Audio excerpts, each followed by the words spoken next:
Hi everyone, this is a beginning video lecture on Serene Cotter's Decolonizing Universalism Toward a Transnational Feminist Ethic.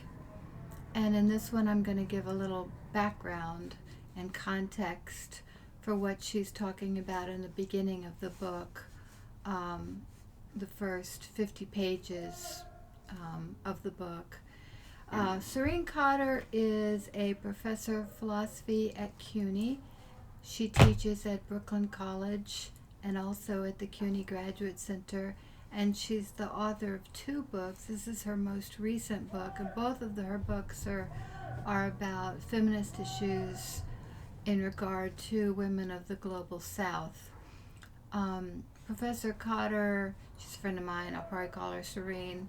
She is a person who grew up in the United States. She grew up in Colorado, but she has Indian parents.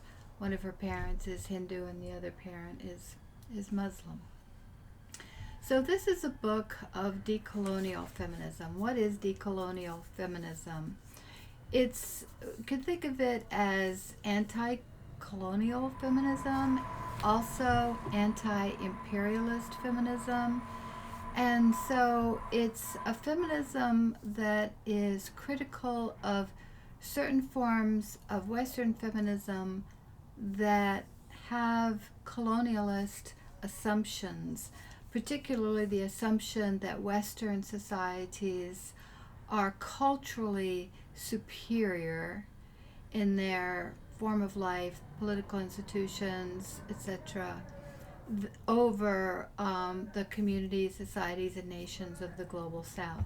So let me begin with a quick sketch of colonialism, because colonialism comes in different forms, and the one that's relevant to us is not the one that may come to mind for you.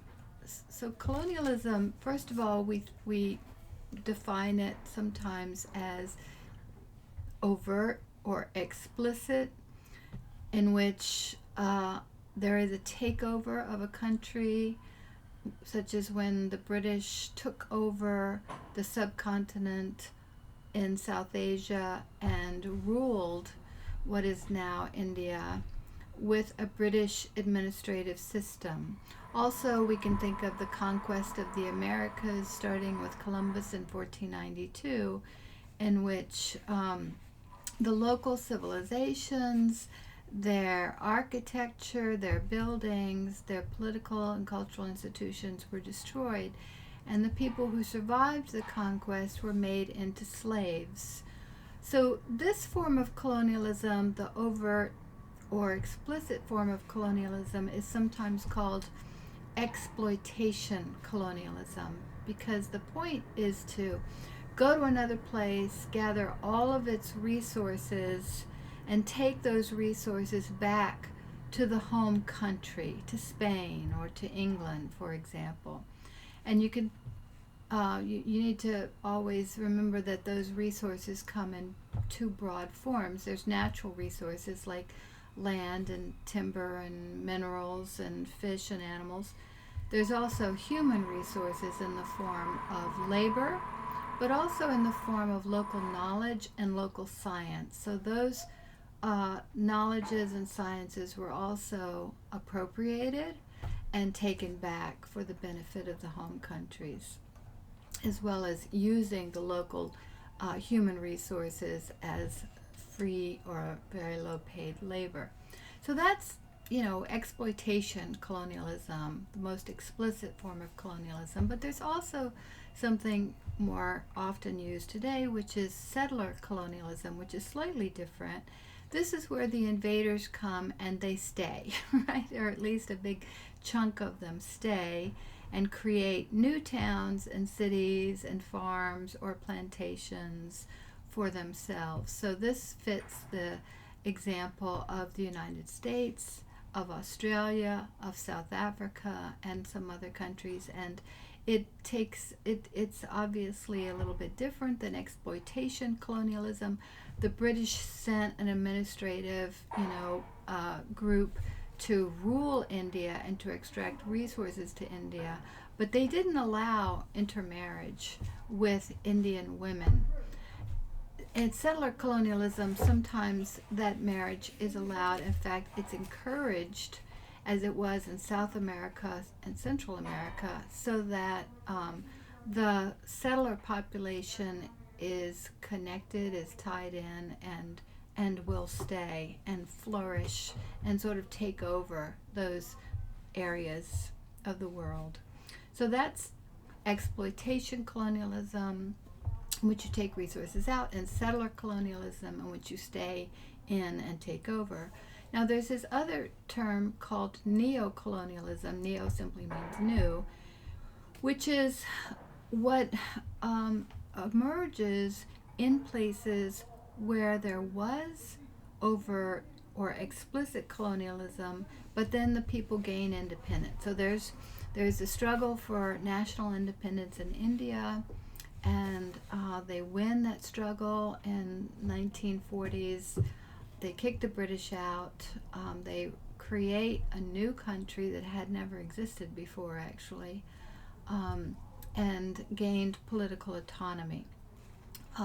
Similar things happen in Jamaica, in Panama, and many countries around the world. But you have a situation now where the government, the new government, is ostensibly local, but they're still economically dependent on the rich countries for financial loans or for assistance with infrastructure, and they're too poor to effectively negotiate over what those terms will be. So this term neocolonialism was developed in the 20th century to describe these kinds of relations where you have overt political independence but continuing economic dependence, and the economic dependence erodes and compromises the political independence in ways that we saw in Hester Eisenstein's book when she talks about the austerity measures that were imposed on national governments. So what we're going to talk about mostly in relationship to Serene Cotter's book is neocolonialism. It's a situation, it's not about the overt or explicit forms of colonialism of the past.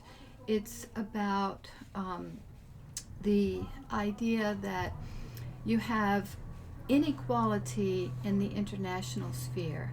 We may have, all these independent nations, they all go to the United Nations and meet and discuss with each other, but they're not coming with equality between them. And one of the other things that's really important about neocolonialism is the effect it has on ideas, on philosophies, on concepts, and on values. And that's what Serene Cotter is concerned with. So populations in rich countries, such as the United States, often come to support wars imposed on other places in the world, and the relations of inequality between countries, because of their belief that the rich countries are bringing enlightenment to the rest of the world. So the liberal ideas that emerged during the anti-monarchy periods in the 1500s, 1600s, 1700s, 1800s of Europe are classified as the period of enlightenment, when European societies were beginning to struggle against monarchy and autocracy and develop new forms of constitutional monarchy or more robust forms of democracy. And all these new liberal ideas were developed that inform our own Constitution and our own societies today. These were liberal ideas that were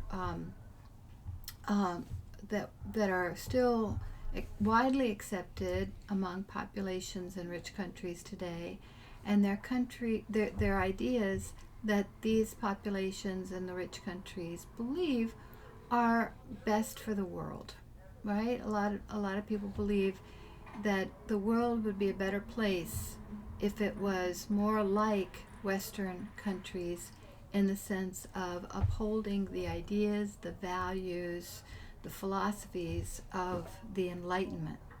So, what this means is that populations in rich countries believe that the West is more advanced and the global South is more behind.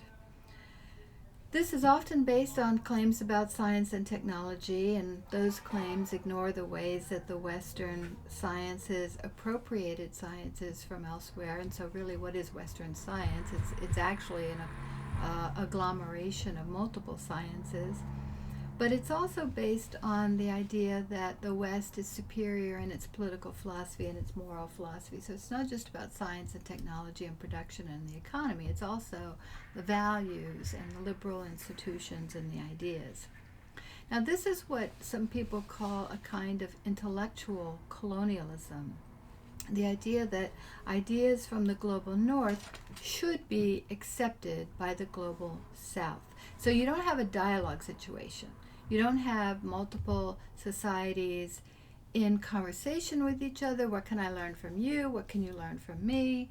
What's useful in your society for me? What's useful in my society for you? That would be relations of equality, where you have a dialogue between different parties. No.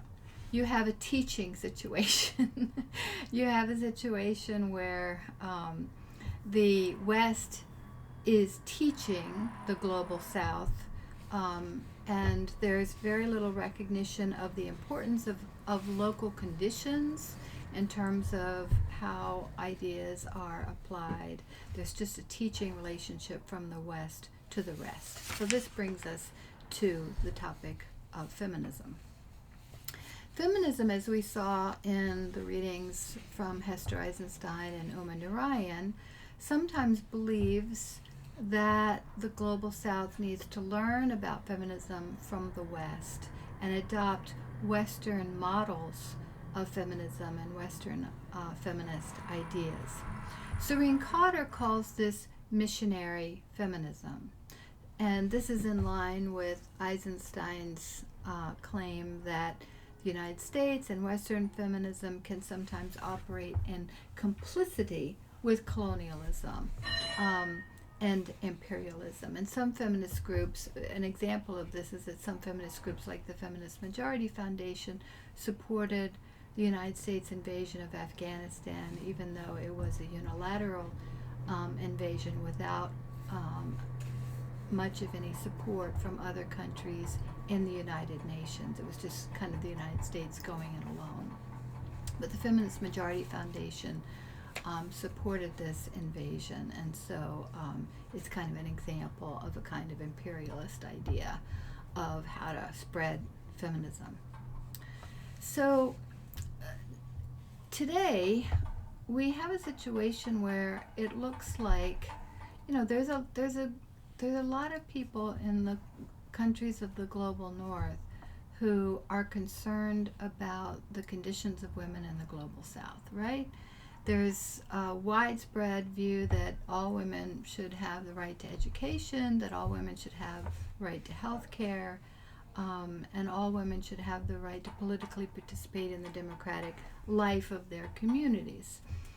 The question is, can we advance these goals through wars, right? Can we say that we're invading Afghanistan or Iraq or other countries in order to improve the lives of women? Is a war that, in which an infrastructure is completely decimated and the political institutions are completely destroyed and deconstructed, is that going to be a way to advance feminist goals? Some neo-colonial ideas support this because they argue that, remember Uma Narayan made this argument, it is the cultures that oppress women. The local cultures should be completely destroyed and the country remade in the image of Western democracies. Okay, I'm going to stop here and I'll continue in video lecture number 2 on colonialism.